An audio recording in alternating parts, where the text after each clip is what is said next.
Le canapé, c'est le dialogue des cultures, le dialogue des politiques, le dialogue intergénérationnel. Le canapé, c'est aussi l'apprentissage du français.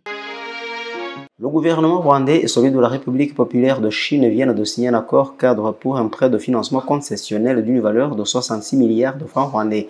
C'est pour le développement de l'irrigation dans le district de Gisagara. Cette initiative vise à renforcer la résistance de l'agriculture au changement climatique en irriguant 2640 hectares de terre.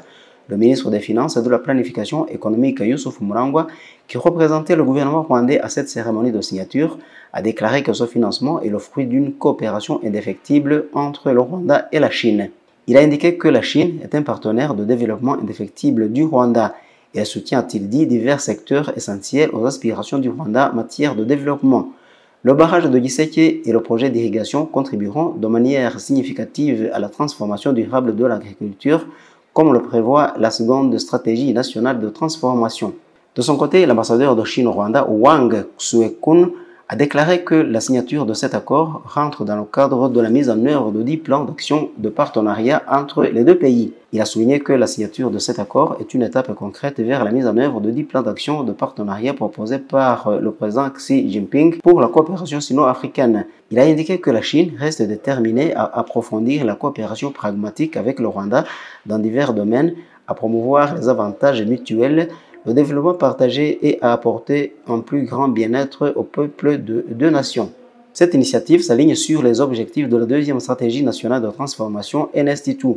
Elle promeut les technologies d'économie d'eau pour augmenter la productivité de l'eau d'irrigation et favorise la croissance économique du pays. Comme il a été expliqué, le projet d'irrigation de Giseke revêt une grande importance pour la modernisation de l'agriculture rwandaise. Il permettra aussi d'améliorer la capacité de production agricole du pays. Le projet devrait bénéficier directement à environ 915 ménages, soit un total de 4578 personnes. Elles utiliseront l'infrastructure d'irrigation pour leur culture.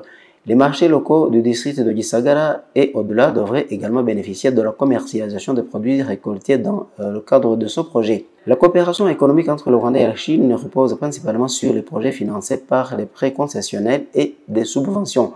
Les secteurs clés comprennent les infrastructures, en particulier les routes et l'énergie, l'éducation, la santé, la géologie et l'exploitation minière. Le portefeuille actuel financé par le gouvernement chinois sous forme de dons et de prêts concessionnels est estimé à 600 millions de dollars, dont 400 millions sous forme de prêts concessionnels et 150 millions de dollars sous forme de dons. Les relations de coopération entre la Chine et le Rwanda sont vieilles de 54 ans. Elles datent en effet de 1971. Vital Ndayambaje, le canapé.